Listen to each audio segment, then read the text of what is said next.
All right. I haven't forgot to record yet. All right. Um, so here we are. Is it officially a month? No, 5 weeks from the election. Um, just broad statement. Why are you the person for this job? Well, I've spent the last almost decade in my entire service in the legislature working to make it easier for folks to participate in our democracy, from automatic voter registration to prepaid postage, and doing the work that directly relates to the Secretary of State's office. In fact, what folks might not know is that my very first bill that I was the chief co-sponsor of, freshman legislator, helped create the Office of Small Business Assistance in the Secretary of State's office. So I've been working on these issues, how to make us a state that's open for everybody, that if folks want to participate in starting a business or running a small business or participating in our democracy or running for office, I have been working to, as Senator Ron Wyden says, throw open the doors of government for everybody who wants to be a part of it. And I would love to continue that work as Secretary of State. What makes you more qualified than Senator Thatcher? Well, sadly, on many of the issues that I just mentioned, from automatic voter registration to prepaid postage, things that strengthen our democracy, sadly, she has voted against those. And while I have certainly been willing to stand up to anybody spreading misinformation about our vote by mail system, including the President of the United States, sadly, my colleague, Senator Thatcher, has simply parroted those talking points as recently as some debates and forums we've done during this campaign, repeating his lies about folks voting twice. When former Secretary of State Richardson, the first thing he did as Secretary of State in Oregon is stand up to Donald Trump's lies about people voting twice. And yet 4 years later, we have somebody running for office as a Republican Secretary of State candidate who is simply repeating Donald Trump's lies about vote by mail in Oregon. We know that vote by mail is safe and secure and has worked for decades here in Oregon. And under my leadership as Secretary of State, it's not going anywhere. I wanted to ask you about that because Oregon and Washington do have this great track record of security in vote by mail. A lot of people don't know what the Secretary of State's office does, and when trying to do these stories and ask you folks questions, it's hard to come up with questions that are actually going to get at the meat of at issues. And I almost get frustrated because I feel like this is already a well-oiled machine in an office that shouldn't be controversial. How do you even begin to run a campaign? Well, the folks that don't know what this office does are in good company, because when I first announced my campaign for Secretary of State, I quickly learned that most people have no idea what this job is. And that doesn't mean we don't need somebody in there fighting to make sure that it continues to work well for Oregonians. The Secretary of State has a lot of authority to make rules and tweaks to the vote by mail system, and that could potentially make it more difficult if somebody that's hostile to vote by mail were to be Secretary of State. But one of the very important functions of our Secretary of State is actually the audits division. And that's the most powerful tool the Secretary of State has to make sure that our policies here in Oregon and our investments here in Oregon actually align with Oregonians' values. And that's an office that I would take very seriously as being the chief auditor, whether it's auditing the Oregon Employment Department, which is the first department that I have committed to audit as Secretary of State, to looking at our emergency response, both with respect to COVID as well as the wildfires. You have a lot of folks in Southern Oregon who never even heard or got a warning or an evacuation notice. And we got to fix that. And then also, of course, looking at things like the Oregon Forest Resources Institute, a quasi-public arm that we've now recently learned was actually using Oregonians' tax dollars to actually give them misinformation about forest management. And then, of course, we have wildfires spreading across our state. And so I think that it's important that we see the auditor's role as one that actually makes sure that our government actions actually align with Oregon values. Kim Thatcher has experience in the Senate on audit committees. Do you have experience? Oh, absolutely. I mean, I've been in the legislature for, first got elected. I was actually on a school board in 2011, and then I got elected to the legislature and started serving in 2013. And so I have been both in the Senate and the House and on a local school board here in Oregon. And so I definitely have the experience, as I mentioned, on things directly relating to our democracy and directly relating to the Secretary of State's office, from creating the Office of Small Business Assistance to automatic voter registration and prepaid postage. But my question was, do you have audit experience? Well, I don't have the experience of being on that committee, but I think it's actually interesting that she brags about being on that committee, because one of the biggest frustrations is that the Secretary of State's office has actually done a lot of audits and made recommendations, including with the Oregon Employment Department, that then haven't been acted on by the other branches of government, including the legislature, and that would include her on the audits committee. So it's one thing to have experience, it's another thing to actually have experience getting things done, which it doesn't seem that she has on that audits committee. Mark has said the top requirement for the Secretary of State's office is to be independent. Do you agree? I do. Why? Because this is the job of protecting our democracy, and our democracy doesn't work if folks are concerned that there's a thumb on the scale, that they were treated unfairly. The whole concept is one person, one vote, fair and equal representation. And that's something that I have fought for. I don't fight for those policies because I'm a Democrat. I fight for those policies because I'm pro-democracy, even when it has meant disagreeing with the Democratic Party, which is the party I'm registered to. But I am first and foremost American, a mom, and pro-democracy as a Secretary of State candidate. And so even when I disagree with my own party, pushing back on some things I didn't see were appropriate or that I didn't believe were pro-democracy, I have stood for being pro-democracy, not necessarily for being just a Democrat.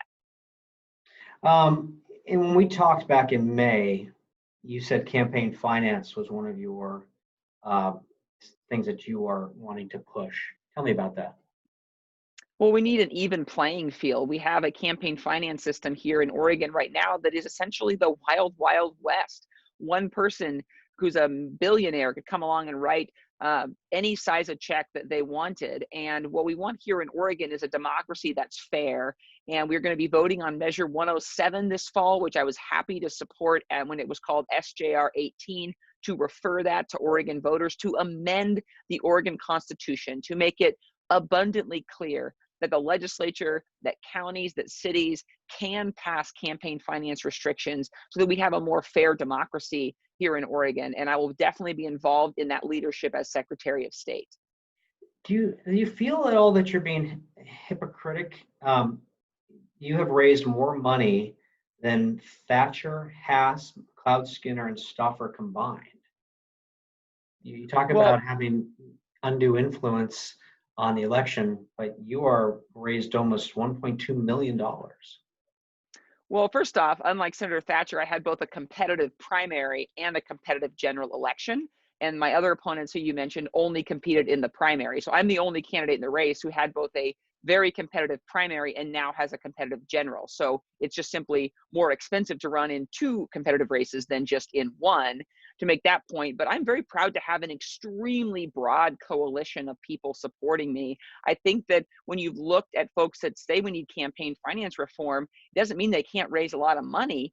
It just means, number one, that we don't need to have influence of, the wealthiest people or giant corporations who are then have an undue influence. I'm proud to be supported by hundreds of thousands of working people across Oregon, folks like the firefighters who are out battling wildfires as we speak, the teachers who are literally, in with my second grader right now and all across this state trying to help us actually manage virtual school, the healthcare workers who are on the front lines of the COVID-19 crisis and keeping people safe here in Oregon. So it's not about not raising about money, it's about raising it from a lot of different sources so that you're not getting all your money from one person. And I'm very proud to have an extremely broad coalition of people supporting me in this race.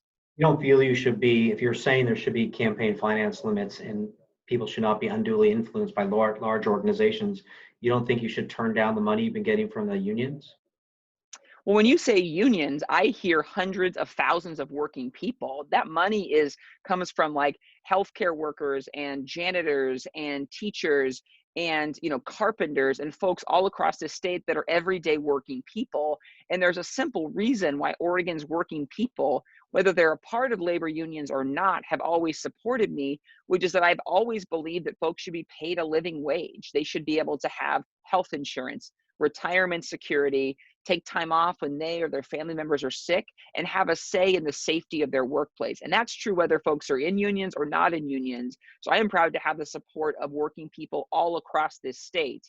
And some of them pool their money together. But I think it's very important when we look at campaign finance reform one person giving $1 million is different than 1 million people giving $1, because that represents a very broad amount of people as opposed to the interest of one person giving $1 million.